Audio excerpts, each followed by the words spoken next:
اللهم صل على سيدنا مولانا محمد وعلى آله سيدنا মদিনাতে যাব আমি যে মুসাফির মদিনাতে যাব আমি যে মুসাফির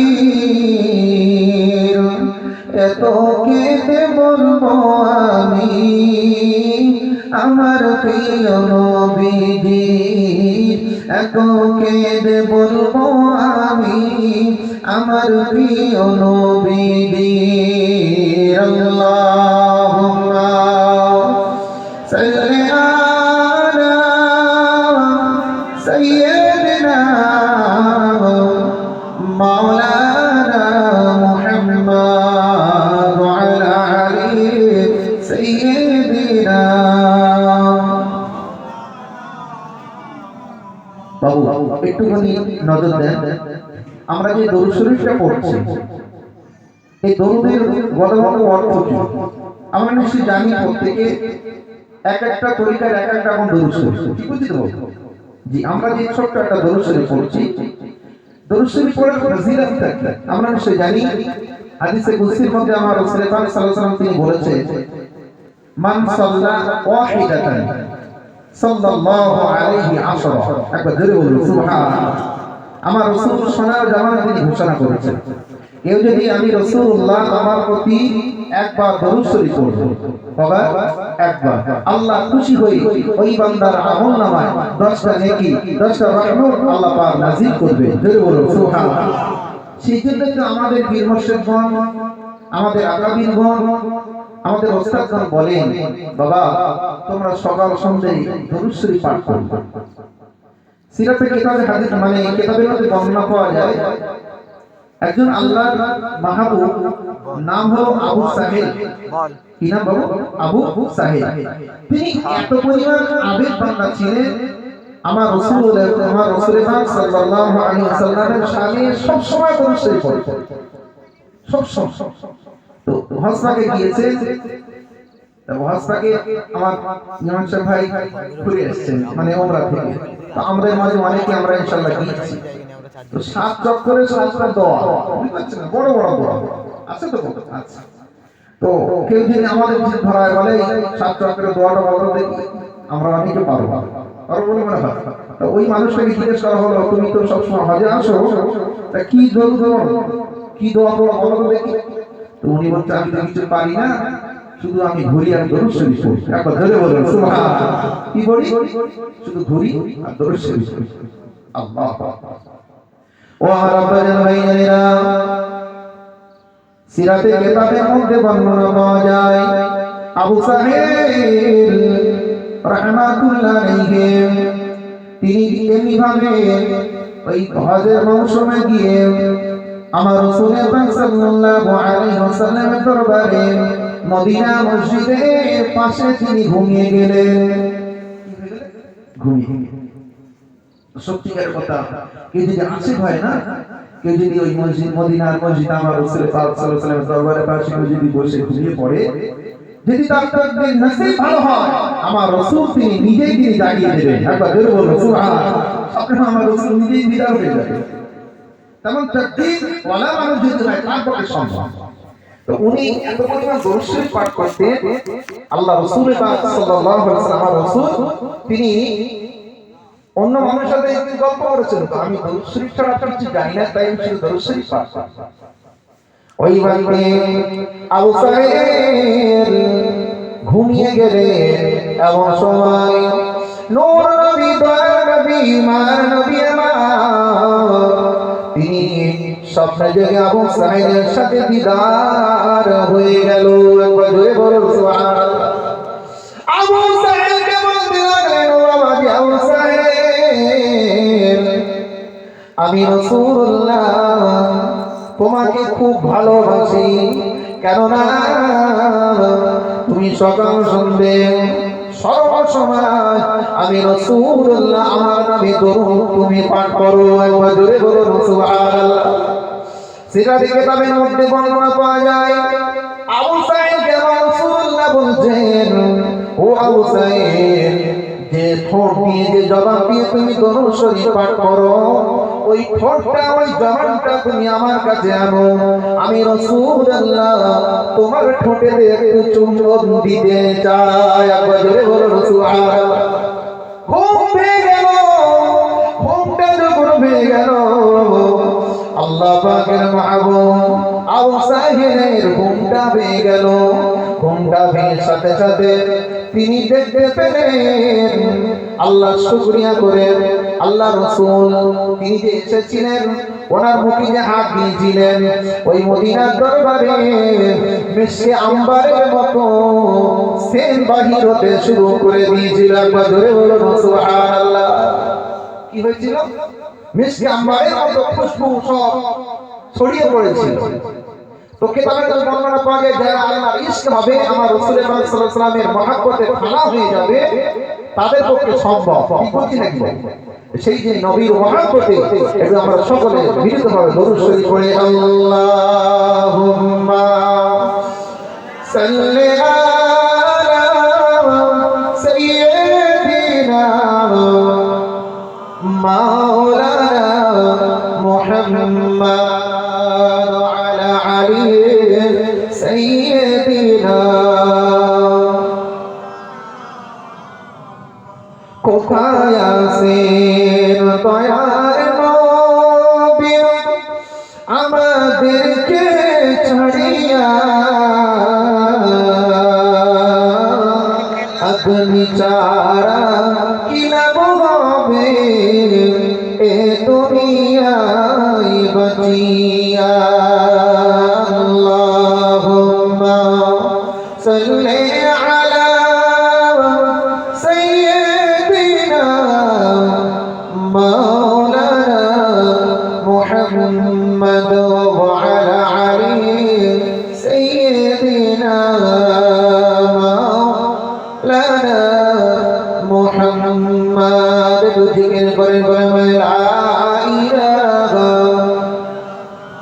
আর জোরে জোরে লা ইলাহা ইল্লাল্লাহ, লা ইলাহা ইল্লাল্লাহ মুহাম্মাদুর রাসূলুল্লাহ, লা ইলাহা, আর জোরে জোরে লা ইলাহা, লা ইলাহা ইল্লাল্লাহ মুহাম্মাদুর রাসূলুল্লাহ।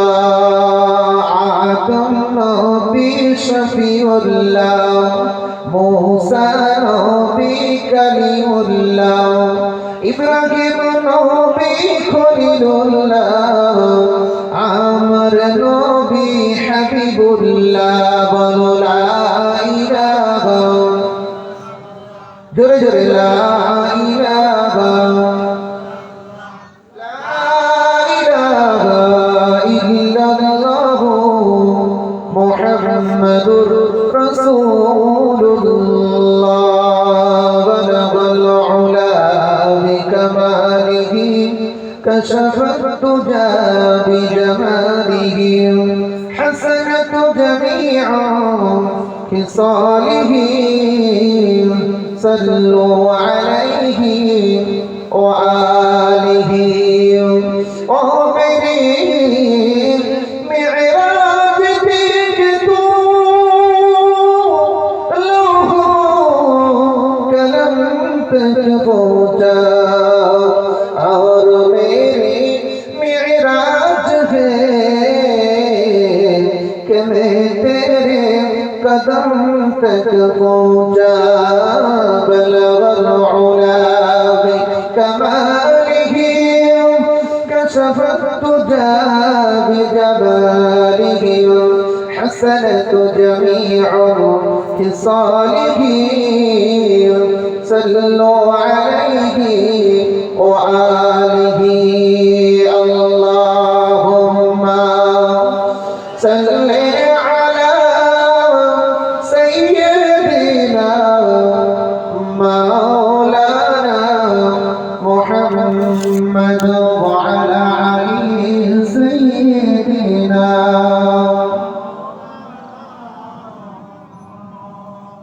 الله تعالى في كلامه المجيد. بسم الله الرحمن الرحيم.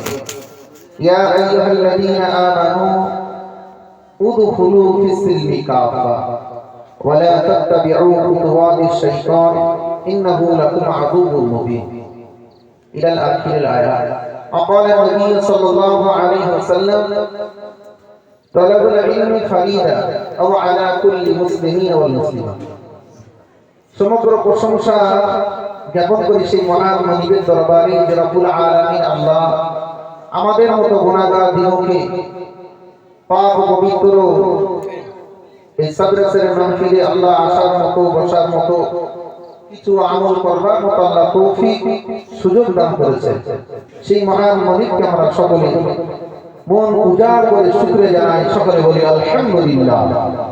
এটি জেনে বলা যাবে আলহামদুলিল্লাহ। আল্লাহর সাথে আমাদের কোনো শত্রু আছে নাকি বাবু? জি, আল্লাহর সাথে কোনো শত্রু আছে? জি না। যে আল্লাহ আমাদেরকে খাওয়াচ্ছেন, আমাদেরকে পড়াচ্ছেন, সুন্দর দেহের সুঠামদের আকৃতি দিয়েছেন, যে সে সব আল্লাহ ভালো দিয়েছে, যে আল্লাহ আমাদেরকে এখন পর্যন্ত বেঁচে বাঁচিয়ে রেখেছে, সেই মহান মনিবকে আমরা যদি মন খুলে শুকরিয়া না আদায় করতে পারলাম তাহলে বান্দা হিসেবে আমরা তো অকৃতজ্ঞ হয়ে যাব। সেই মহান মনিবকে আমরা সকলে আবার মন উজাড় করে শুকরিয়া জানাই, সকলে বলি আলহামদুলিল্লাহ। তারপরে জানাই মা মিনার নামের মনি আব্দুল্লাহ দুলাল আমাদের সকলের ইমামে হুদা শামসুদ দুহা বদরুদ দুজা নূরুন আলা নূর হাবিব কবি জনাব নবী মুহাম্মদুর রাসূলুল্লাহ, সকলে বলি সাল্লাল্লাহু আলাইহি ওয়াসাল্লাম। জানার শানে নাজিল হোক অসংখ্য দরুদ ও সালাম, আমরা সকলে বলি আল্লাহুম্মা আমিন। ভাই বাবাজিরা, বেশি লম্বা চড়া করবো না, ইনশাআল্লাহ আমি কিছুক্ষণ আলোচনা করে আমি দোয়া করে দেব। তো আজকের বা ঈশা থেকে নিয়ে মাশাআল্লাহ আপনাদের ইমাম সাহেব তার আগে আরেকজন আল্লাহর বান্দা আলিম বান্দা আপনার কাছে কিছু বক্তব্য শোনাচ্ছিলেন, বুঝেছেন? আল্লাহ শুকর করে বলি এই বাড়িওয়ালা মসজিদের গ্রামে যে মানুষগুলোকে দাওয়াত দিয়েছেন মেহমান হিসেবে, আমরা প্রত্যেকে কম বেশি দাওয়াতি মেহমান, বুঝতে পারবো। আর সকলের তুলনায় আগে ভাগে আমরা আসতে পেরেছি। আল্লাহ আমাদেরকে সেই তৌফিক দিয়েছে, সেই মহান মালিককে আমরা আবারও শুকরিয়া জানাই, সকলে বলি আলহামদুলিল্লাহ। বিশেষ করে বাবু আমার মহাশয় ভাই যে ওয়াজ করছিলেন, আল্লাহ কিয়ামতের ময়দানে সত্যিকারের কথা আল্লাহ হুকুম অনুপাতে যদি আমরা আমাদের মূল্যবান সময়টাকে যদি দিনের প্রতি কোরআনের প্রতি যদি আমরা না করে নিতে পারি, সময়টুকু যদি অবহেলায় কাটিয়ে দিই, এর জবাব আল্লাহর কাছে দিতে হবে না? হবে না বাবু? হবে। তো আজকে যদি আমাদের মধ্যে ঈমান বলে কোনো জিনিস থাকে, যখন মহাশয় ভাই বলছিলেন যে আল্লাহ কিয়ামতের ময়দানে এমন ভাবে মানুষকে অপমানিত করবেন, বরখাস্ত করবেন না, জাহান্নামে দেবেন, তো আমাদের যাদের কান পর্যন্ত পৌঁছাচ্ছিল আমরা হাজির হতে পারতাম না? পারতাম না। অনেক মানুষ দেখবেন ঘুরছে, ঠিক বলছি তো? জি, আল্লাহ পাক বললেন যদি কোনো বান্দা অন্তরে ঈমান বলে কিছু থাকে, যে কোনো জায়গায় যদি কোরআনের আলোকপাত হয়, কোনো বান্দা না হাজির হয়ে থাকতে পারবে না। একবার জোরে বলুন সুবহানাল্লাহ। সেই ঈমানটাকে টেনে আনবে কোরআনের মাহফিলে। তো আজকে যুব সমাজে দেখতে পাওয়া যায় সমগ্র জায়গায় মাশাআল্লাহ মিলাদ ওয়াজ নসিহত হচ্ছে না? হচ্ছে। আমাদের সেই ঈমানের দুর্বলতার কারণে আমরা মুসলমান সমাজ লাঞ্ছিত বঞ্চিত হচ্ছে না? হচ্ছে। তো আমি সেদিকে যাচ্ছি না। আজকে আমার মহাশয় ভাই বলছিলেন, তার আগে উনিও বলে দিয়েছেন, যেহেতু আজকে আমার বাড়িওয়ালা ভাইয়ের বলি বাচ্চা হাকিকার জন্য আমাদেরকে দাওয়াত দিয়েছেন, তো ইনশাআল্লাহ আল্লাহ যেন ওই বাচ্চাকে আল্লাহ হায়াতে দারাজ করে, তৈয়বা দান করে, সকলে বলুন আল্লাহুম্মা আমিন।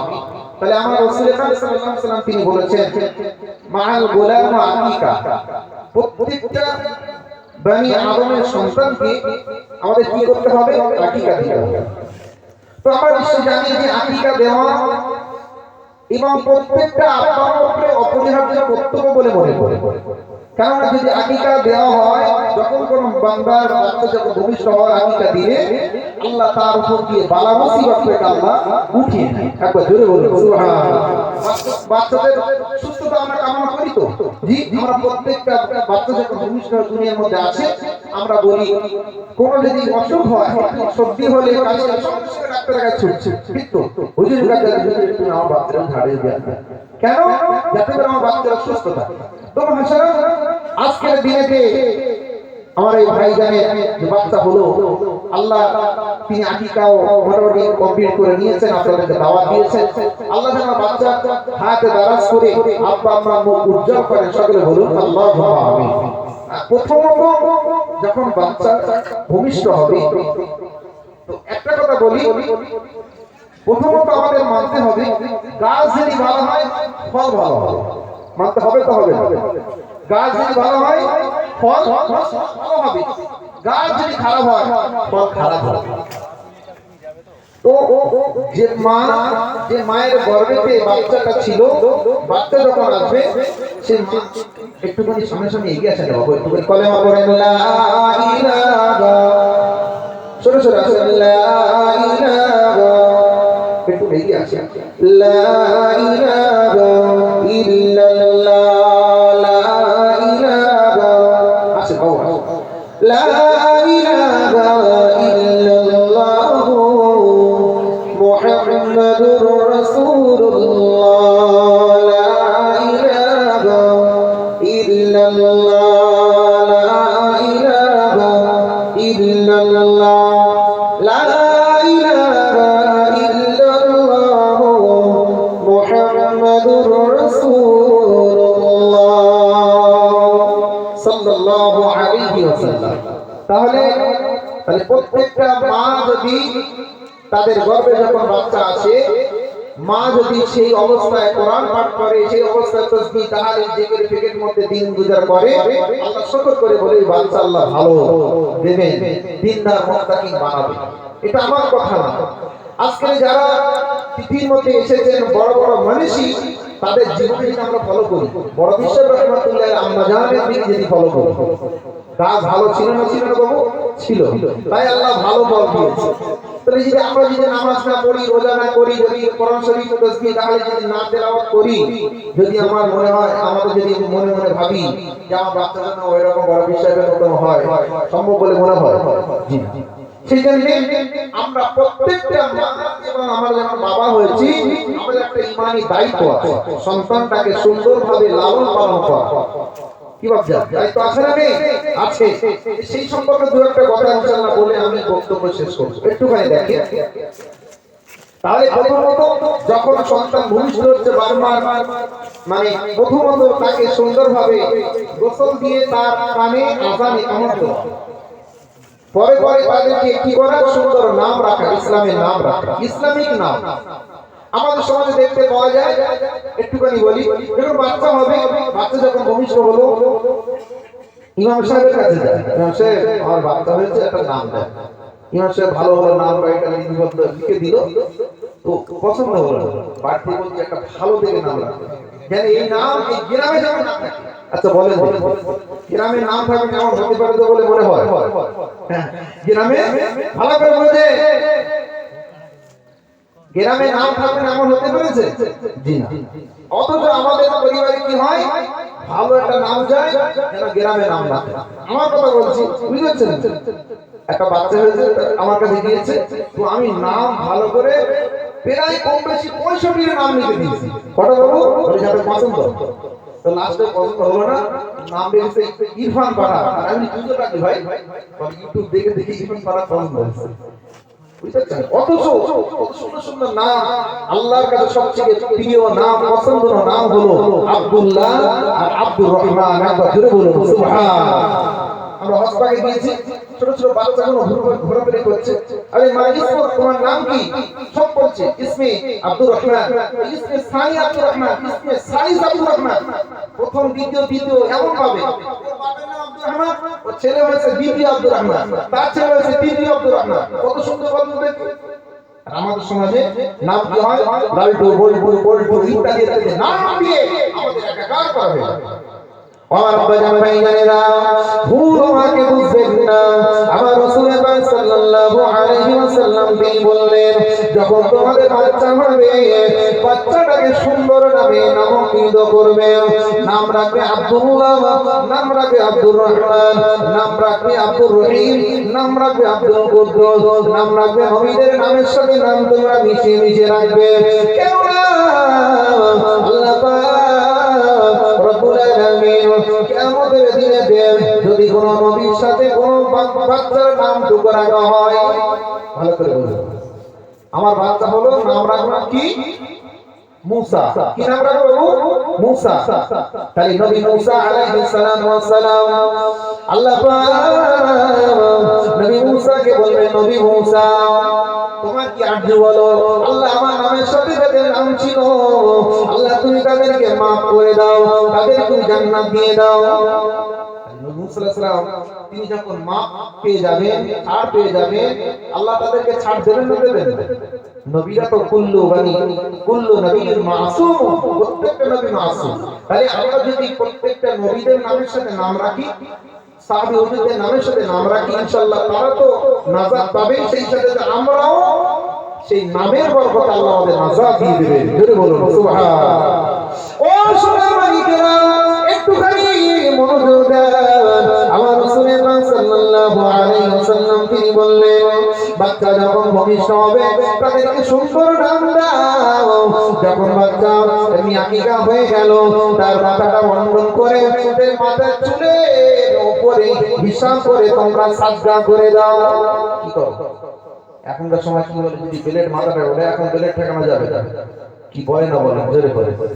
ও সোনার মানিকেরা, আজ থেকে ১৫০০ বছর আগে বিশ্ব বড় নবী, নবীদের নবী সরদার জনাবে নবী মুহাম্মদুর রাসূলুল্লাহ সাল্লাল্লাহু আলাইহি ওয়াসাল্লাম তিনি বলে গিয়েছেন, বাবারা যদি কেউ আকিকা করেতে বাচ্চার জন্য এমন ভাবে দোয়া মাহফিল করে, বাচ্চার মাথাটা বন্ধন করে তার বাচ্চার চুলগুলো ওজন করে যদি সাদকা দিয়ে দেয়, আল্লাহ শুকর ওই বাচ্চার উপরে কোন রকম বালা মুসিবত গ্রেফতার করতে পারে না। একবার জোরে বলুন সুবহানাল্লাহ।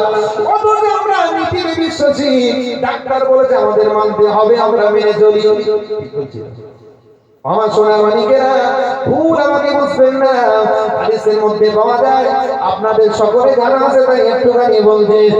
যখন বাচ্চা এমনি ভাবে বড় হবে, আমার রাসূল পাক সাল্লাল্লাহু আলাইহি ওয়াসাল্লামের দুই নাতিকে আমার আল্লাহ রাসূল হাদিসের মধ্যে বর্ণনা পাওয়া যায়, তিনি আল্লাহকে আল্লাহ বলা শিখিয়েছিলেন। একবার জোরে বলুন সুবহানাল্লাহ। আমাদের সমাজে বাচ্চা যখন কথা বলা শিখে, আমরা কি বলি? আব্বু, আম্মু, নানু, দাদু ইত্যাদি শেখায় না? জোরে বলেন শেখাই তো। সত্যিকার কথা, ওস্তাদ ছিলেন আসিরুদ্দিন হুজুর, ইমাম সাহেব ছিলেন আমাদের ওস্তাদ না। আমাদের দেওয়ানি মোতানাবি বলে একটা কিতাব পড়াতে, ওই কি রাগী, এখন চাকরি করে মনে হচ্ছে বলতে কথা। তো উনি যখন ছোট্ট মানুষ, জানিস আমি যখন মানে হাফেজ কমপ্লিট হয়ে গিয়েছে, বাচ্চারা মানে প্যান্ট খুলে গোসল করে, তো বলে আমি যখন স্কুল থেকে ফেরে ফিরতাম মাদ্রাসা থেকে, আমি তখন হাই ফিক্স হয়ে গিয়েছি অন্য বাচ্চাদের মতো, আমি এরকম মানে খুলে আর পুকুরে ঝাঁপ দিতাম। তাহলে কত ছোট্ট বলে আমার আব্বা, ওরা আব্বার সাথে বলছিল, মানে আমার ছেলেকে যখন সবাই আব্বা বলা শেখায়, আমি আমার ছেলেকে আল্লাহ বলা শিখি। একবার ধরে বলুন সুবহানাল্লাহ। আল্লাহ প্রতিদান দিয়ে দিয়েছে, আল্লাহ প্রতিদান দিয়ে দিয়েছে। ও সোনার মানিকেরা, ও আমার আব্বা জানেরা, তাই আল্লাহ রব্বুল আলামিন বললেন, ও আমার নবী, যারা আমি নবী, যারা আমার আল্লাহ বলে, যারা আমার আল্লাহ পাকের হুকুমতকে মেনে চলবে, নবী পাকের হাদিসটাকে মেনে চলবে, আমার আল্লাহ রব্বুল আলামিন তাদের বাচ্চাগুলোকে বড় বড় পণ্ডিত দান করবেন। তাহলে আমাদের বাচ্চাগুলোকে সুন্দর নাম রাখা, তাদেরকে সর্বপ্রথম আল্লাহ বলা শেখানো, আল্লাহকে চেনানো, দ্বীনের প্রতি খেয়াল রাখা, দ্বীনকে তার মধ্যে নাকিল করানো। কি করা? দিনকে দাখিল আল্লাহকে চেনাতে হবে। কেমন ভাবে? তাহলে আমরা নিশ্চয় জানি তলবুল ইলমি ফরিদা আও আলা কুল্লি মুসলিমিন ওয়াল মুসলিমা। আমার রাসূল সাল্লাল্লাহু আলাইহি ওয়াসাল্লাম তিনি বললেন, ইলম শিক্ষা করা প্রত্যেকটা নরনারীর উপরে ফরজ। ইলম শিক্ষা করা কি? আপনারা হয়তো বলেন ইলম শিক্ষা করতে হবে। জি বাবু, তারা জীবনে যদি বলা যেতে পারে আপনার বাচ্চাটাকে, ছোট ছোট বাচ্চাগুলো মানে হুজুরের কাছে পড়তে যায় না বাবু? যায়। আর অনেক আমার মা যেতে দেয় না, বলে না বুঝি যাবি, আবার অনেক মা না বুঝি যা, কিন্তু সে কোরআন শরীফ সে। তবে একটা বাচ্চা যখন কোরআন আল্লাহ পাকের বাণী তার ব্রেনের মধ্যে ঢুকিয়ে নেয়, অপরদিকে ওই বাচ্চাটা যখন অন্য কিছু স্কুলে পড়াশোনা করে, আল্লাহ শুকর করে বলি ওই বাচ্চাটাকে কেউ কোনোদিন হারাতে পারে না। আল্লাহ ব্রেনটাকে আরো খুলে দেবে। ও সোনার মানিকরা, আব্বাজানেরা, যখন আমার রাসূল পাক সাল্লাল্লাহু আলাইহি ওয়াসাল্লাম তিনি বললেন, ও দুনিয়ার মানুষেরা, যখন তোমাদের বাচ্চার বয়স হয়ে যাবে 7 বছর, 8 বছর, 9 বছর, তাদেরকে বলতে হবে প্রতি নামাজ পড়। কি পড়? নামাজ। তাহলে আমরা যদি বলেন বাবু, তাহলে বাচ্চাগুলো কি করে নামাজ পড়বে? তাদেরকে ট্রেনিং দিতে হবে। তাদের শুধু নামাজ পড়ার কথা বললে হবে না, আগে আমাকে নিজেকে নামাজি হতে হবে। হবে না? হবে না? আমি যদি নামাজ না পড়ি আমার বাচ্চা নামাজ পড়বে? একটুখানি ভালো করে মনোযোগ দেন আমার মা, আমার ভাই জানেরা, আমার আব্বা জানেরা। তাহলে নামাজ তো কাউকে ছাড় দেওয়া হয়নি, ছাড় দেওয়া হবে না। বাচ্চাগুলোকে যদি আমাদের নামাজি বানাতে হয়, বাচ্চাগুলোকে যদি আমাদের খোদাবিদ বানাতে হয়, আল্লাহকে চেনাতে হয়, তাহলে আমাকে আগে নিজেকে ভালো হতে হবে। আমি যদি নামাজ পড়ি আমার বাচ্চাও নামাজ পড়বে। পড়বে না? পড়বে? পড়বে। আর আমি যদি বিড়ি টানি আমার বাচ্চাও বিড়ি টানবে। আর মনে মনে হচ্ছে একদম বাস্তব কথা বলছে, ভালো করে কান দেয় বাবু। সেই জন্য আমাদের সমাজে দেখতে পাওয়া যায় ভুল তো এখানেই লেগেছে। আমাদের যখন বাচ্চা আমাদের ছোট বড় হয়ে যাবে, চলতে হাঁটতে শিখে যাবে, তাদের সম্মুখে এমন কিছু কথা আমরা বলবো না যার দ্বারা আমার বাচ্চা সবকিছু পরীক্ষা করে দেখছে তো আমার আব্বা আর আমার মা শুধু ঝগড়া করছে, এরকম এই ভাষা বলছে, এরকম কটু কথা বলছে, এরকম ভাবে তারা নোংরামো করছে, সবকিছু তারা তাদের বীরে তারা সবকিছু ধরে নিচ্ছে। বুঝতে পারছেন? একটুখানি দেখেন, আমি একটুখানি আল্লাহ বলি বাইজি দোস্তামি রহমাতুল্লাহ আলাইহি একটুখানি দেখেন, ওনার মা বাইজি দোস্তামি হুজুরকে কত পরিমাণ মানে ভালোবেসেছেন আর নিজেকে আল্লাহর ওলি বানানোর জন্য, আল্লাহ বানানোর জন্য কত পরিমাণ নসিহত করে গিয়েছেন ওনার আব্বা একটুখানি বলতে পারছি। যখন বাইজি দোস্তামি রহমাতুল্লাহ আলাইহি মায়ের গর্ভে, কোথায়? মায়ের গর্ভে ওনার বাইজি দোস্তামি আব্বা জান ইন্তেকাল হয়ে গেছে। এটা আমাদের বর্ণনা পাওয়া যায়। তো যখন ইন্তেকাল হবে তার আগে ওসিয়ত করে যাচ্ছে যে দেখো আমার বিবি, আমি হয়তো থাকবো, আমার বাচ্চাটাকে তুই প্রত্যেক বাচ্চাকে তুমি মাদ্রাসায় দিয়ে দেবে। কোথায় দেবে গো? মাদ্রাসায়। যেন কোনো রকম ভাবে কিন্তু করো, কিন্তু করো না। ও আমার জীবনে এরকম ঘটেছে। আমার গ্রামে একটা মাওলানা সাহেব মানে সিনিয়র মাওলানা ছিলেন, বুঝতে পারছেন? এত পরিমাণ তার সাথে যোগাযোগ ছিল, তিনিও বিবিকে ওসিয়ত করে দেন, বিবি আমি যদি চলে যাই, শরীর খারাপ, আমি গিয়েছি বলতে যদি আমি মারা যাই, আমার ছেলে মাসুমকে এই মাওলানা সাহেবের হাতে তুলে দিবে, আমার হাতে মধ্যে তুলে দিবে, এই ছেলে এতিমখানায় ভর্তি করে দেবে। তাহলে স্বামীর ওসিয়ত মানতে হবে না? হবে না বাবু? মানতে হবে তো? প্রত্যেকটা মেয়েদের কর্তব্য। আর এমনি ভাবে আমাদের আব্বাও যদি, আমাদের মাও যদি ওসিয়ত করে যায়, এই ছেলেদের মানা ওয়াজিব, মানতেই হবে। সেই বেটা সেই মহিলা কি করলো? আউলি বাবু দেন, ভাই তো বলে দিয়েছে, বল না আমি একটা ছেলে কি করে থাকবো, দিল। ছেলেটা এখন লম্পট বদমাইশ হয়ে গেছে।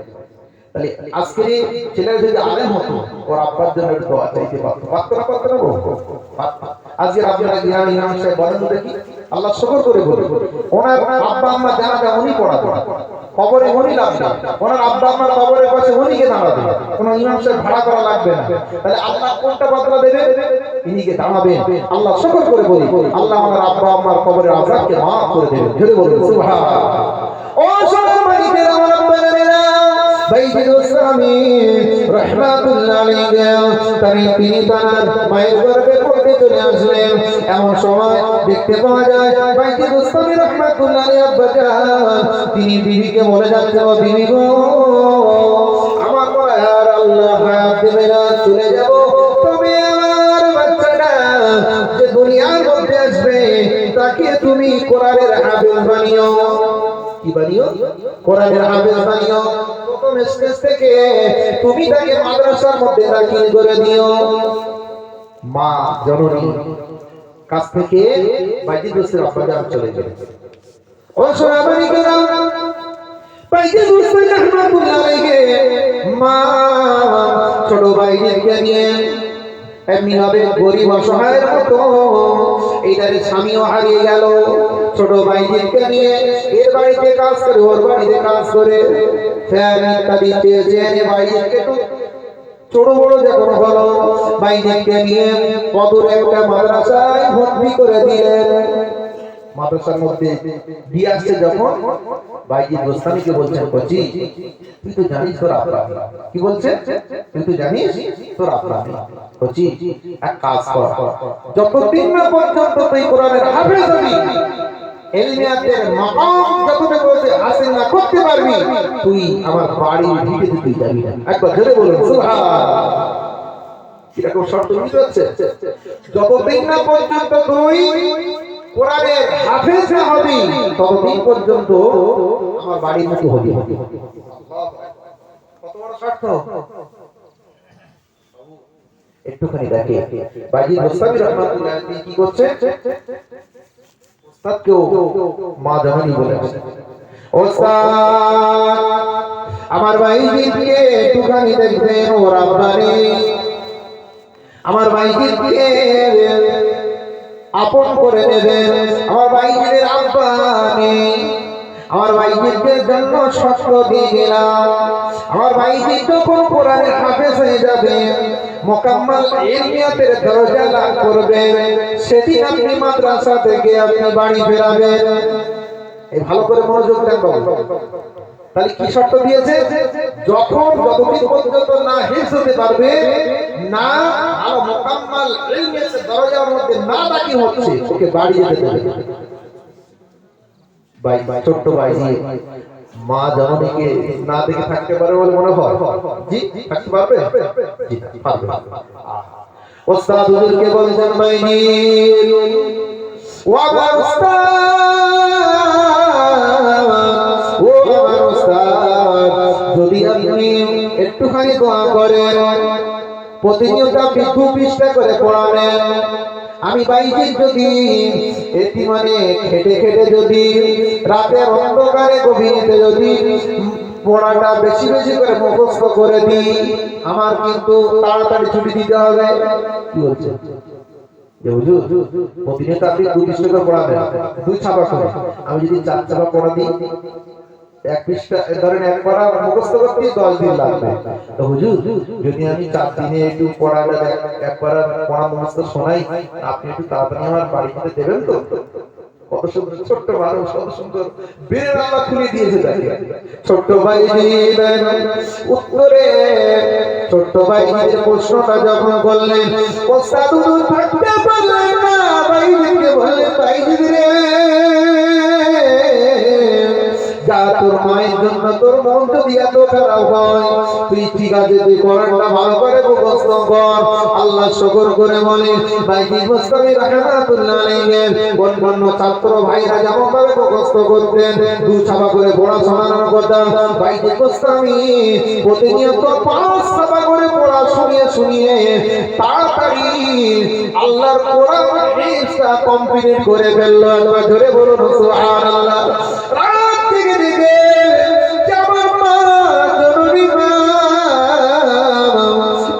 পরের বাড়ি কাজ করে করে আমার জন্য আরের ব্যবস্থা করে, যে মা আমাকে এত ভালোবাসে, যে মা শর্ত দিয়ে গিয়েছে আমি হাফেজ না হওয়া পর্যন্ত আমার বাড়িতে যেতে নিষেধ করে দেয়, আমার মা থাকতে পারলে আমি বাইজিতে থাকতে পারি না।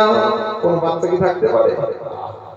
বাইজিদ গোস্তামি রাহমাতুল্লাহ আলাইহি ওস্তাদকে বলেন, ওস্তাদ ও আমার উস্তাদ, আমি যে কোরআনের হাফেজ হয়ে গিয়েছি, আমাকে একটু বাড়ি যাওয়ার অনুমতি দেন।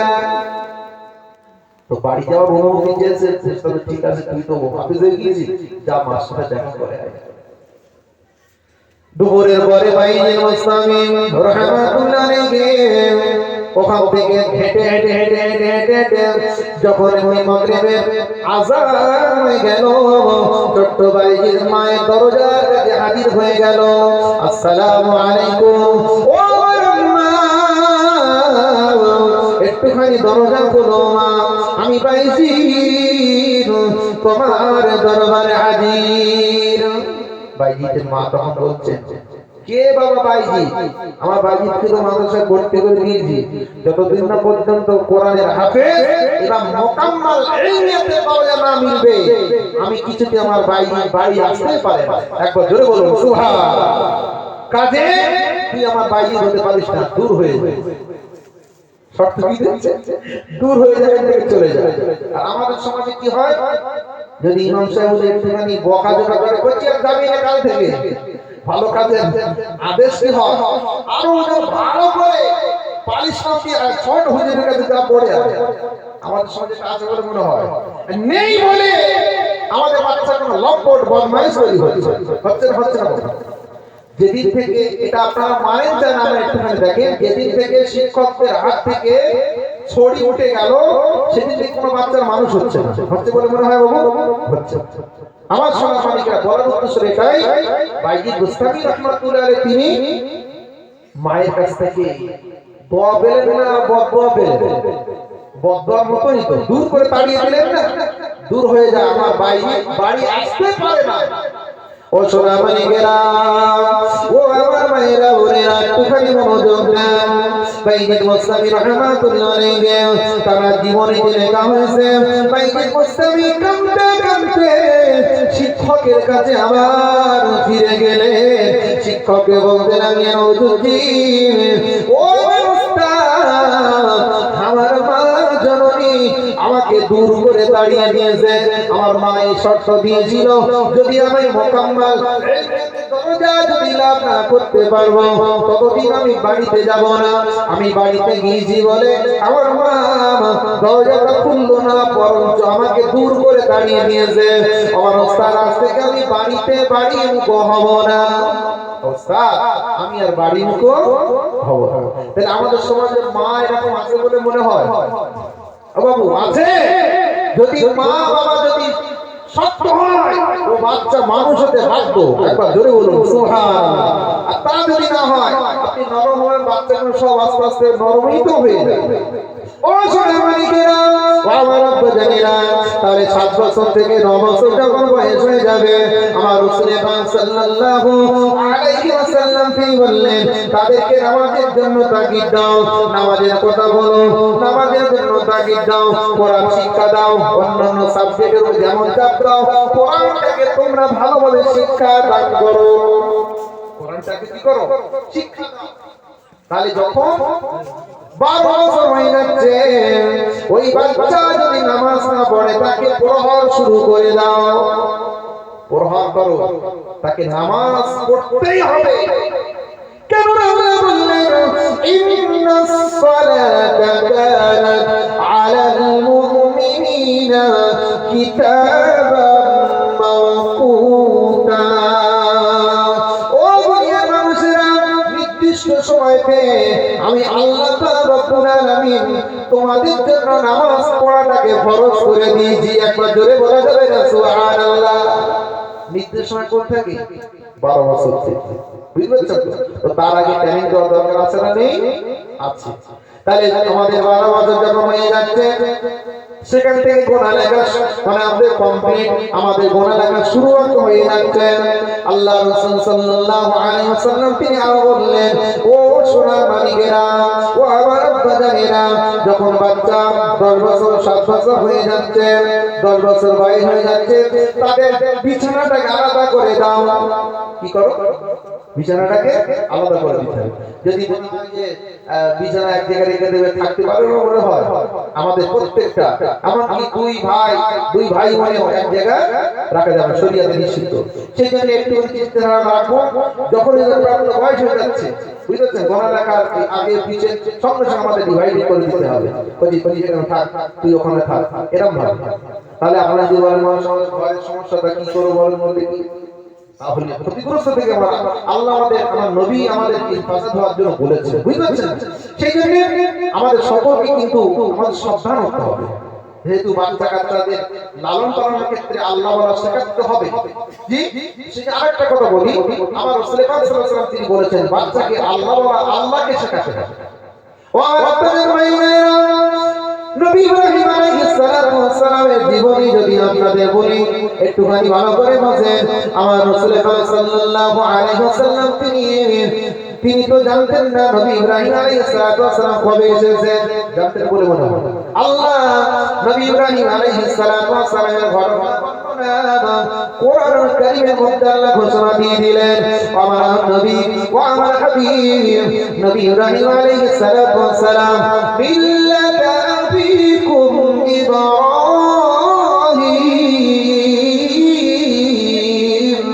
ওয়া সাম্মাকুমুল মুসলিমিন। একবার জোরে বলুন সুবহানাল্লাহ। মিল্লাতা আবিকুম ইব্রাহিম আলাইহিস সালাতু ওয়াস সালাম হলো জাতির মিল্লাত। একবার জোরে বলা যাবে সুবহানাল্লাহ। আল্লাহ ইব্রাহিম সালাতু ওয়াস সালাম এত সম্মান দিলেন, কি রকম সম্মান দেখে কিয়ামতের দিনেতে আল্লাহ সর্বপ্রথম ইব্রাহিম আলাইহিস সালাতু ওয়াস সালামকে আল্লাহ পোশাক দেবেন। একবার জোরে বলুন সুবহানাল্লাহ। কিয়ামতের ময়দানে যখন আমরা উঠবো আমরা সকল উলঙ্গ অবস্থায়, কিছুই থাকবে না, থাকবে বলে মনে হয়? জি, একটুখানি দেখেন তো, আহা কিসের অহংকার বেমার তাকাব্বুর সব বেচুরমার হয়ে যাবে।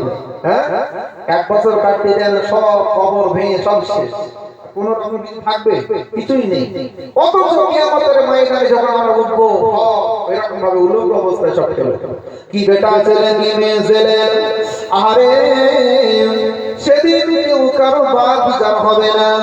আম্মা জান আয়েশা সিদ্দিকা রাদিয়াল্লাহু তাআলা আনহা আমার রাসূল সাল্লাল্লাহু আলাইহি ওয়াসাল্লামকে জিজ্ঞাসা করলেন, ইয়া রাসূলুল্লাহ ইয়া হাবিবাল্লাহ, এত বড় শরমের বিষয়, লজ্জার বিষয়, যেদিন কিয়ামত হয়ে যাবে, কিয়ামতের দিনেতে মেয়ে ছেলে বেটা ছেলে সকলে উলঙ্গ অবস্থায় উঠবে, খুবই গুরুত্বপূর্ণ। ইয়া রাসূলুল্লাহ, এত বেইজ্জতি কি করে হয়?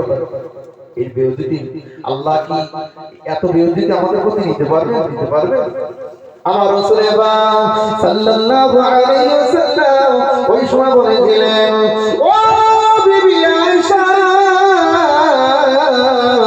সিদ্দিকা রাদিয়াল্লাহু তাআলা আনহা, সেদিন এমন একটা দিন হবে, এমন একটা কঠিন দিন হবে, এমন একটা দিন হয়ে যাবে ও বিবি আয়েশা, সেদিন কেউ কারো দিকে তাকানোর মতো ক্ষমতা কারো থাকবে না। সেদিন সবাই ছুটবে, আমার উপায় কি হবে? হাইহাতা হাইহাতা লিমা তুআদুন, সকলে হাইহাতা হাইহাতা বলবে, আমার উপায় কি হবে? আমার উপায় কি হবে? সেদিন কেউ কারো দিকে তাকানোর ক্ষমতা কারো থাকবে না। ও বিবি আয়েশা, তবে চিন্তা করো না, আল্লাহ পাক সেদিন আর নবীদিগের বিবিদিগকে আল্লাহ পাক হাওয়া দিয়ে আড়াল করে দেবে। একবার জোরে বলো সুবহানাল্লাহ। কেননা হলো তারা হলো আমাদের আম্মা জান, তারা কে? আমাদের আম্মা জান। আল্লাহ পাক রব্বুল আলামিন সেদিন সবাই যখন আমরা কিয়ামতের দিনে উঠব ল্যাংটা অবস্থায়, আল্লাহ পাক সর্বপ্রথম ইব্রাহিম আলাইহিস সালাতু ওয়াস সালামকে আল্লাহ জিবরাইল আমিন আলাইহিস সালাতু ওয়াস সালামকে বলবে, ও জিবরাইল যাও আমার বন্ধু আমার খলিল ইব্রাহিম আলাইহিস সালাতু ওয়াস সালামকে জান্নাতে রেশমের পোশাক রেশমি কাপড় নিয়ে যাও আমার বন্ধু ইব্রাহিম খলিলুল্লাহকে দাও।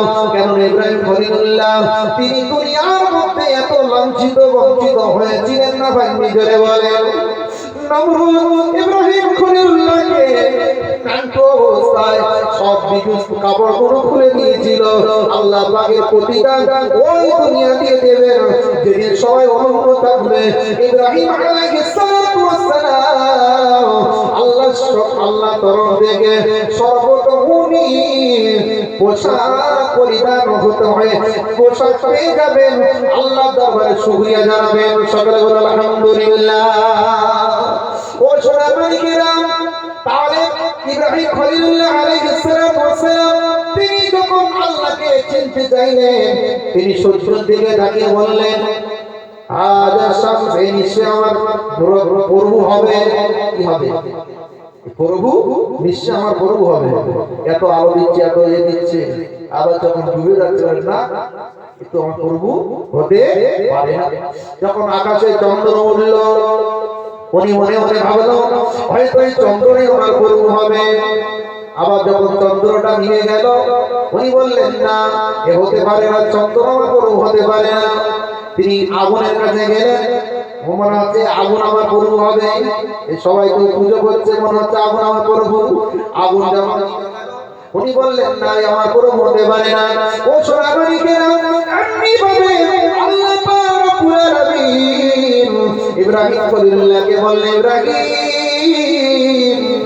যা কিছু সৃষ্টি সব আমি আল্লাহ। একবার জোরে বলুন সুবহানাল্লাহ। তুমি যাকে খুঁজছো তিনি হলেন আল্লাহ, আমি তোমার মালিক আল্লাহ। জোরে বলুন সুবহানাল্লাহ। তাহলে আমাদের বাচ্চাগুলোকে আল্লাহ বলা শেখাতে হবে না, হবে না? জোরে জি। তাহলে আমাদের সন্তানগুলোকে একটুখানি বলছি, দেখেন যখন আমাদের বাচ্চা কাচ্চা একটুখানি ছোট বড় হবে, যখন বাড়িতে আমাদের ভিক্ষুক আসে না, আসে না, আসে তো, আমরা অনেক সময় পকেট থেকে টাকা নিয়ে চলে যাই, মা দোয়া করতে। সেই পয়সাটা যদি আমার বাচ্চাগুলোকে দিই যে মা কখন থেকে পয়সাটা এসে বাবা নিয়ে এসছে, দাও দাও দাও দাও। এই যে প্র্যাকটিস একটা আমাদের সমাজে আছে না, নেই? কবে ধরে বলে এই ভিন্ন হয়ে গেছে, বুঝছেন? আমাদের সমাজ এখন সম্পূর্ণ চেঞ্জ হয়ে গেছে। আমাদের সমাজ এখন হচ্ছে, আপনাদের সকলকে বলছি, আমার মায়েদের বোনেদের বলছি, বাচ্চাগুলোকে যদি আমরা প্র্যাকটিক্যাল হিসেবে যদি আমরা ব্যবহার না করি কিছু কিছুতে শিখতে পারবে না। সেই জন্য আমাদের শেখাতে হবে, আল্লাহকে চেনাতে হবে। আমরা নিশ্চয়ই জানি গঞ্জ সাকার নিজামুদ্দিন গঞ্জ সাকার রহমাতুল্লাহ আলাইহি, এই ফরিদউদ্দিন গঞ্জ সাকার রহমাতুল্লাহ আলাইহি, তার মা সন্তানকে চেনাচ্ছে, দেখেন আল্লাহ আল্লাহ আল্লাহ আল্লাহ বলে একজন আছে না, নেই? জোরে বলে আমরা মানি তো। তাহলে সন্তানকে আল্লাহকে চেনাতে হবে। জি, আমরা যখন শেখাচ্ছি বলছি এটা তোমার বাবা, ওটা তোমার মা, ওটা নানি, আমরা কিন্তু আগে জানতাম আমাদের আব্বা আম্মা শিখিয়েছে। তত্ত্ব করে আল্লাহকে প্রভু বলে আমাদের শেখাতে হবে। যদি আমরা আল্লাহকে আল্লাহ বলে না শিখি, দান করি, তাহলে আমাদের সব বরবাদ হয়ে যাবে। বুঝতে পারছেন? ফরিদউদ্দিন গঞ্জ সাকার রহমাতুল্লাহ আলাইহি তার মা, একটুখানি বলি, তার মা কি বলছে দেখেন। তার মা বাচ্চা ফরিদকে বলছে, ফরিদ তুমি যদি নামাজ পড়ো আল্লাহ তোমাকে মিষ্টি দেবে। একবার জোরে বলুন সুবহানাল্লাহ। তুমি যদি নামাজ পড়ো আল্লাহ তোমাকে হালুয়া দেবে। আরবিতে হালুয়া মানে মিঠাই, হালুয়া দেবে।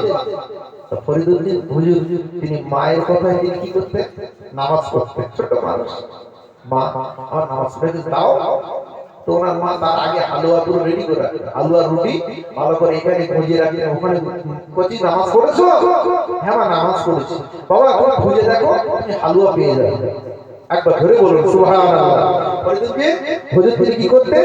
নামাজ পড়ে এখানে খুঁজতেন, ওখানে খুঁজতেন, খুঁজে খুঁজে ঠিক হালুয়া পেয়ে যেতেন। এবং হালুয়া পেয়ে কত আনন্দ যে আমার আল্লাহ আমাকে হালুয়া দিয়েছে, মিঠাই দিয়েছে, কাজে আমাকে নামাজ পড়া লাগবে। একবার ধরে বলুন সুবহানাল্লাহ। তাহলে নামাজ পড়তে, নামাজ যে আমরা পড়ছি, আমরা হালুয়া না পেলেও আমাদের ঈমানি আমালে আকীদায় মানে সবকিছু বরকত হয় না, হয় না? ধরে বলে বাবু, রিজিকে আল্লাহ বরকত দেয় না, দেয় না বাবু? জি। সেই জন্য আমাদের কিন্তু বাচ্চাগুলোকে চেনাতে হবে।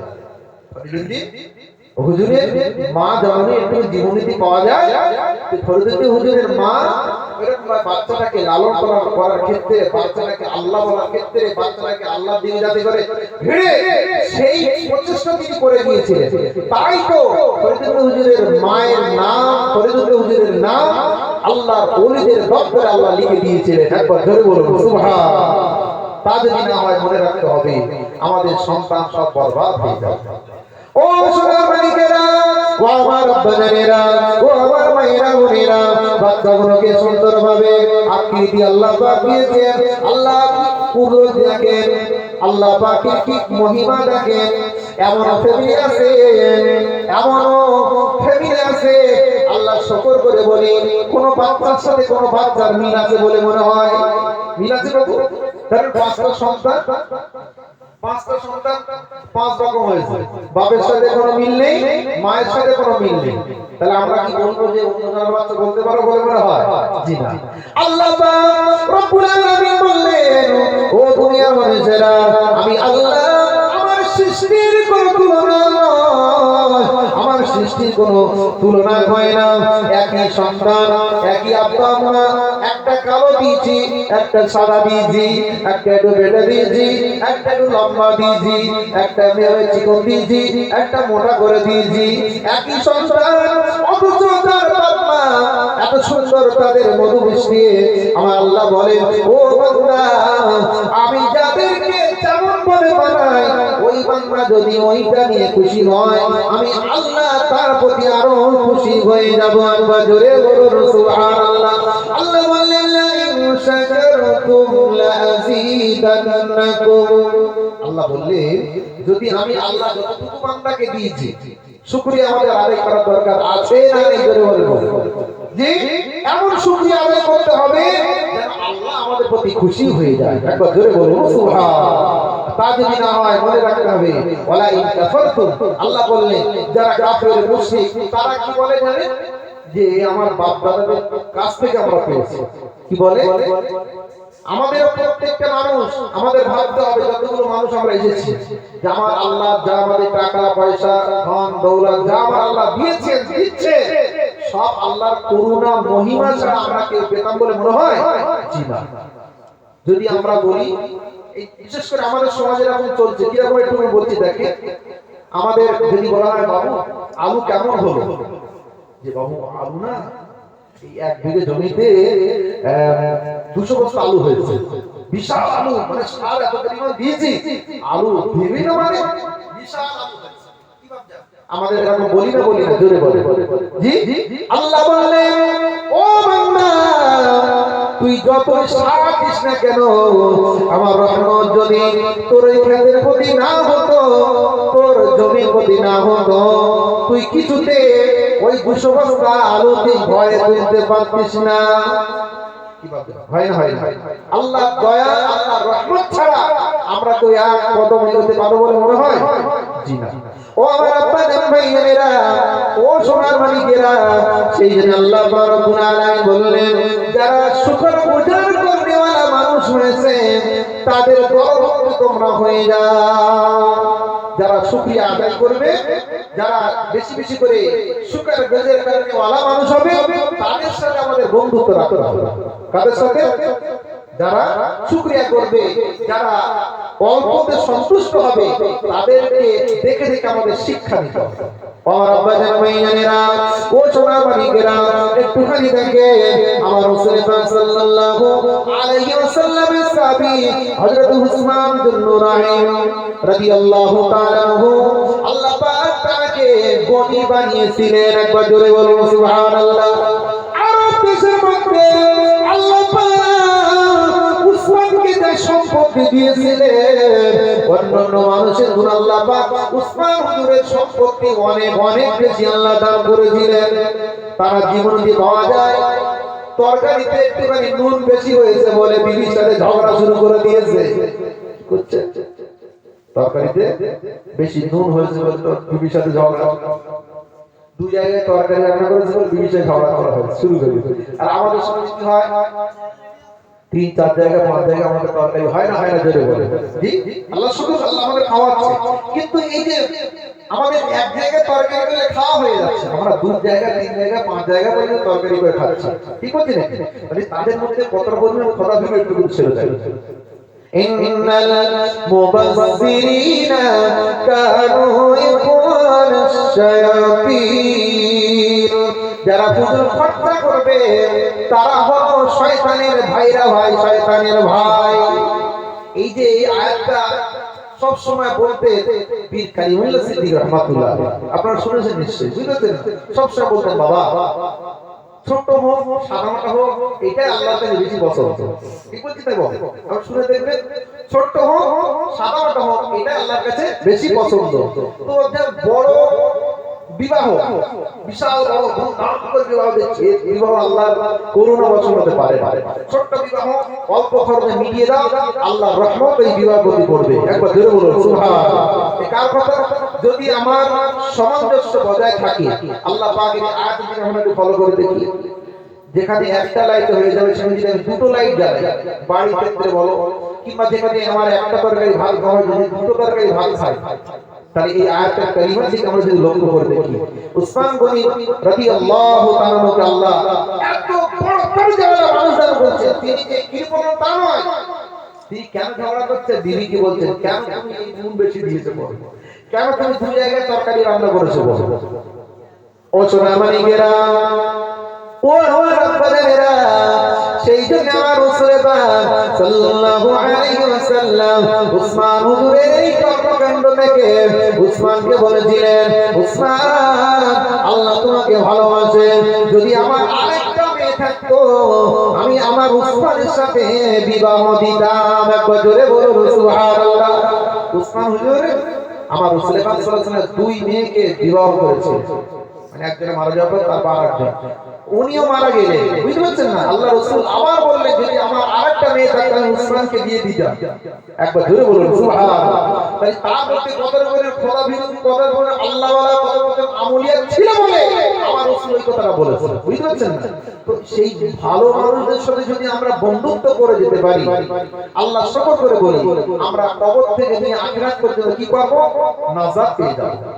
ভুল আমাকে বুঝবেন না এই বান্দা, আমরা একদিন আফসোস করে বলবো, আফসোস করব কিরকম? যখন আমরা চলে যাব, যখন আমরা কিয়ামতের দিনে উঠব, যখন আমাদের হিসাব শুরু হবে, সেদিন আমরা কি করব? আফসোস করে বলবো। কি আফসোস? যখন হিসাব শুরু হয়ে যাবে, আল্লাহর এই বান্দা, আল্লাহর এই বান্দি আফসোস করে বলবে হায় হায় যদি আমি গাছের পাতা হতাম আমার আর হিসাব দিতে হতো না। কি করতে হতো না? হিসাব দিতে হতো না। গাছের পাতা হিসাব দিতে হবে বলে মনে হয়? আমরা গাছের পাতা কি জন্য ব্যবহার করি? ওই ভেঙে ছাগল গরুকে খাইয়ে দিই। দ্বিতীয় নম্বর হলো আল্লাহ পাক আমার কোরআনের মধ্যে বললেন ওই বান্দাগুলো আফসোস করে বলবে আল্লাহ পাক যদি আমি গরু ছাগল হতাম, পশু হতাম, আমার হিসাব দিতে হতো না। কি করবে? তাহলে গরু ছাগল আমরা কি করি? ওই মেহমানদারি জয় করি, গরুগুলো জয় করে খেয়ে দিচ্ছি না, দিচ্ছি না। ছাগল গরুকে জয় করে, মুড়ি গরুকে জয় করে খেয়ে দিচ্ছি।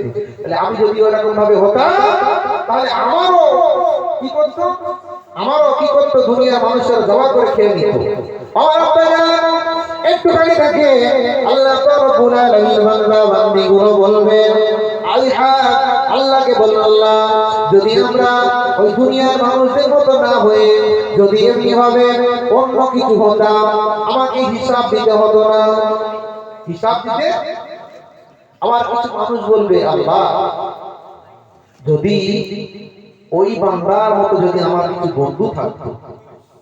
আল্লাহ রাসূল সাল্লাল্লাহু আলাইহি ওয়াসাল্লাম তিনি বললেন বাবা ভালো মানুষের সাথে তোমরা ভালো বন্ধুত্ব রাখো, ভালো মানুষের সাথে ভালো বন্ধুত্ব রাখো, তাতে করে মানুষটা যখন ছাড় পেয়ে যাবে আল্লাহ শুকর করে বলি আল্লাহ ওই ভালো মানুষটার ওসিলায় তোমাকেও ছাড় দিয়ে দেবে।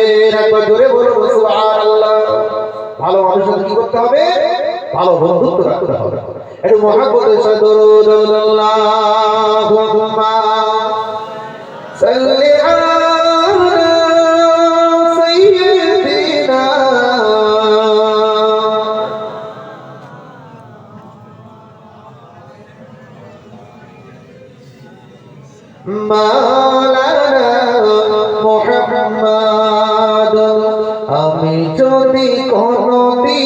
পথ ভুলে যায়, হাতছানি দিয়ে কাছে নিও, মমতার বন্ধনে আমায় তুমি সব ভুল ক্ষমা করে দিও। একবার জোরে বলা যাবে না সুবহানাল্লাহ? আমি যদি কোনদিন পথ ভুলে যাই, হাতছানি দিয়ে কাছে নিও, মমতার বন্ধনে আমায় তুমি সব ভুল ক্ষমা করে দিও, মমতার বন্ধনে আমায় তুমি সব ভুল ক্ষমা করে দিও। আল্লাহুম্মা সাল্লি আলা সাইয়্যিদিনা ওয়া আলা আলি সাইয়্যিদিনা। জেনে না জেনে কত করি অপরাধ,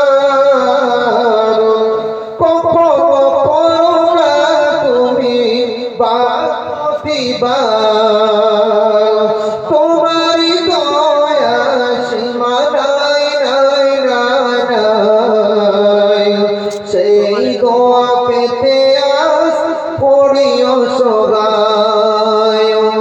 আমি যদি কোনদিন পথ ভুলে যাই, হাতছানি দিয়ে কাছে নিও, মমতার বন্ধনে তুমি আমায় সব ভুল ক্ষমা করে দিও।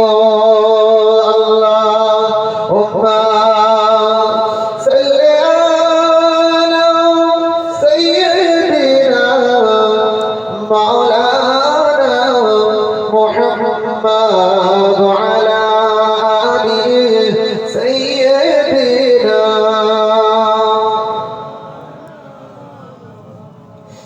قل لا إله إلا الله، لا إله إلا الله، لا إله إلا الله محمد رسول الله، لا إله إلا الله، لا إله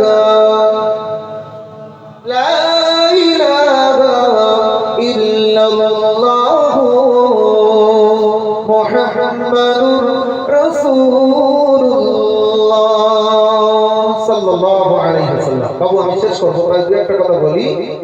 তাহলে আমার আল্লাহ যে আমাদের মুসলমান হিসেবে গ্রহণ, আল্লাহ যে আমাদের মুসলমান ঘরে দান করেছেন, আমাদেরকে নিয়েছেন, আল্লাহ শুকরিয়া আদায় করা শেষ করতে পারবো মনে হয়? জি। আমরা হয়তো যদি আমাদের অন্য ধর্মের মানুষদের মতো হতাম, তখন কত বড় বড় আমরা বাতিল দিতাম দিতাম। আল্লাহ আমাদের তকদীর ভালো করেছেন বলে মুসলমান ঘরে, ইমানদারের ঘরে আল্লাহ জন্ম দিয়েছেন। সেই জন্য সেই হক আমাদের আদায় করা দরকার আছে না? এই জন্য জি, সেই জন্য বাবু যারা নামাজ পড়েন না, নামাজ পড়বে। তাহলে আপনি যদি বলেন মানুষের যারা নামাজ পড়ছে না তারাও তো খানা খাচ্ছে, তারাও তো আল্লাহ খাওয়াচ্ছে, বুঝছেন না? তাহলে একটুখানি দেখেন, ইব্রাহিম আলাইহিস সালাতু ওয়াস সালাম এমন একজন নবী, তিনি কোনদিন কি করতেন না, মানে অতিথি ছাড়া, মেহমান ছাড়া ভাত খেতেন না। কি করতেন? অতিথি ছাড়া ভাত খেতেন না। তাহলে আমরা সে জানি আমাদের বাড়িতে কিংবা কোনো জায়গায় যদি আমরা যাই, অনেক সময় আমাদের মুখটা চলে যায়, খাওয়ার টাইম চলে এসেছে, এরকম আমরা বলে থাকি। বাবু দুজনের খাদ্যের মধ্যে আল্লাহ এমন বরকত দিয়েছে, তিনজনের খাদ্য আল্লাহ ওর মধ্যে করে দেবে। একবার জোরে বলুন সুবহানাল্লাহ। ভালো করে বলেন, বুঝছেন? এই ভালো করে না বুঝলে আমার কাছে মৌলভী সাহেব উল্টো পাল্টা বলে দিয়েছে। ভালো করে বুঝেন, হ্যাঁ? তো ঘুমলে হবে না, ওয়াজ শোনার সময় চাঙ্গনে থাকতে হবে। তো হুজুর এখন বলেছে, বলে সুদ একদম বিলকুল হারাম, বুঝছেন? ও এখন ঘুমোচ্ছিল, হঠাৎ করে ঘুম ভেঙে গিয়েছে, বলে তাই তো হুজুর বিল আর কুল হারাম বলেছে। কি হচ্ছে? বিলকুল হারাম সুদ ও ঘুমাচ্ছিল কি খারাপ বেলার কুল সম্পূর্ণ হারাম বাড়ি গিয়ে বসে বলে জানি আজ হুজুর আমাদের ইমামে একটা ফতোয়া কি বেলার কুল সম্পূর্ণ হারাম বুঝছো তো হুজুরি ধরেছে বউ বলে হুজুর সারা জীবন আমরা বেলার কুল সব খেয়ে আসলাম আর আপনি হারাম বলে ফতোয়া দিয়েছেন বলে কই বলে আমাদের বাড়ির লোক এসে শুনেছে বলে গুলি হরি ঘুমাচ্ছিল তো হঠাৎ করে খেলে উঠেছে হুজুর বলে যে সুদ খাওয়া হারাম ও শুনেছে কি বিলকুল বেলাল সম্পূর্ণ হারাম তো এরকম ভাবে ভুল ব্যাখ্যা দিতে হবে একটুখানি দেখে সেই জন্য একটুখানি আমি বলছি ইব্রাহিম আলাইহিস সালাতু ওয়াস সালাম তিনি বললেন বাবা যখন আমার বাড়িতে মেহমান হয় অস্থির হয়ে পড়ে রাস্তায় ঘোরাফেরা করে একটা মেহমান যদি হয় আমি একটুখানি মেহমান খাওয়াতে কত সওয়াব আল্লাহ আমার নবী পাক সাল্লাল্লাহু আলাইহি ওয়াসাল্লাম সাহাবীদের মধ্যে বলেছে তোমরা আগল তো তোমরা মেহমানকে কি করো খাদ্য খাওয়াও এর বিনিময়ে আল্লাহ তোমাদের জান্নাতি খাদ্য দেবে একবার জোরে বলুন সুবহানাল্লাহ সেই জন্য রমজান মাসে যখন কোনো আমাদের প্লেট নিয়ে বসে পড়ো যদি অন্য কোনো মেহমান আসে প্লেটটা ছেড়ে দেওয়া দরকার যে আসেন বিশেষ করে বুঝতে পারছেন না যদি ওই মেহমান যদি আমার ভাগ্যে আমার খাদ্য যে একটুখানি খেয়ে যদি উপকৃত হয় আল্লাহ সবসময় কিয়ামতের দিন আল্লাহ সেদিন আমাদের বদলা দেবে জান্নাতের মধ্যে আল্লাহ সাজা আমাদেরকে পাইয়ে দেবে তো ইব্রাহিম আলাইহিস সালাম তিনি মেহমান খুঁজছেন মদতদার দাঁড়িয়ে আছে এমন সময় একজন মানে ধর্ম মানে ব্যবসায়ী মানে অন্য ধর্মের বুঝতে পারছেন না সে আসলো হাত ধরে নিয়ে গেছে বলে চলো আমার বাড়ি চলো তো বলতে দেখেন যে যদি আমাদের ইমামকে যদি অন্য কোনো হিন্দুদের যদি পণ্ডিত ধরলে যাবো যাবে বলে মনে হয় তো গরুর সাথে যাওয়া কেন এটা বলবে ইব্রাহিম সালাম আলোচনা ভাই আমার বাড়ি চলে একটু মেহমানদারি করবো তো নিয়ে গিয়েছে আমরা কি বলি যে বাবু সকলে বিসমিল্লাহির রহমানির রহিম দোয়া বলে দিই তো ইব্রাহিম সালাম দোয়া বলে খাচ্ছে আর ও তো খপ খপ করে খাওয়া শুরু করে ইব্রাহিম সালাম মানে কি কম্পন যে আল্লাহ তোকে খাওয়াচ্ছে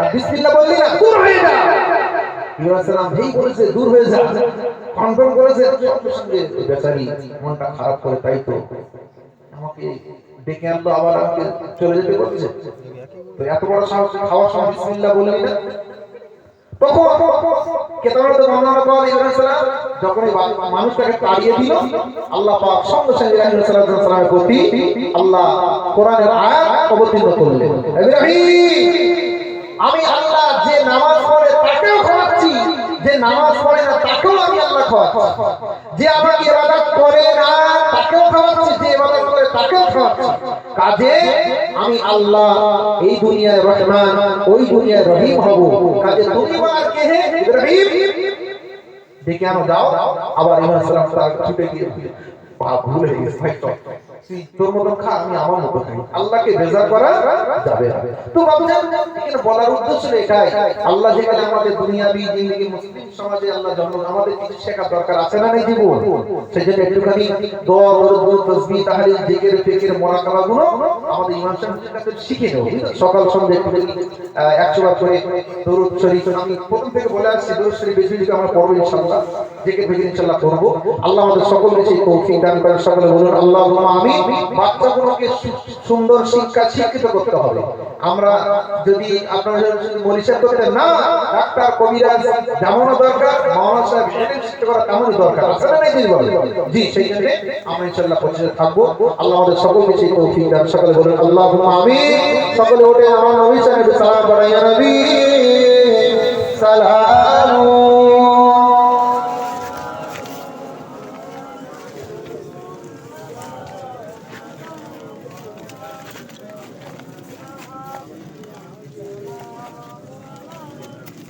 जरूर जरूर या हबीब सलाम अलैका सलामुल्लाह आब सुल्ताने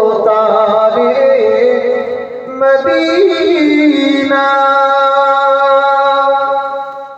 मोहब्बते वहियो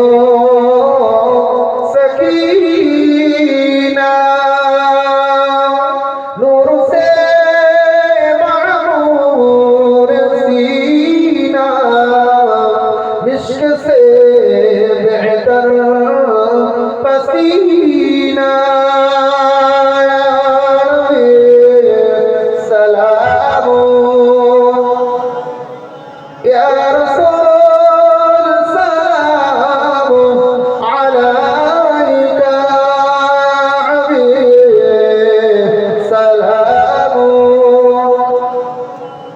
সালাওয়াতুল্লাহ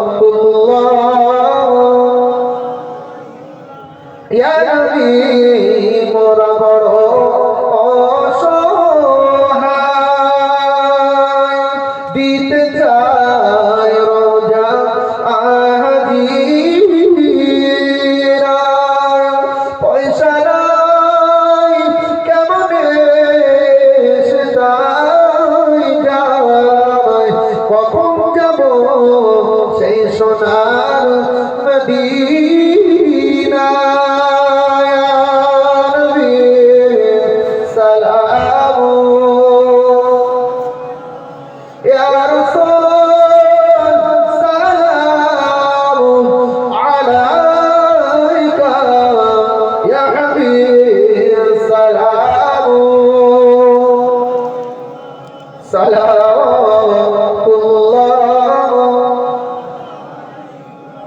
আমারি মনে বেদনা কাউকে যে বোঝাইলে বোঝে না কাউকে যে শোনাইলে শোনে না শোনে গো সাগে নদী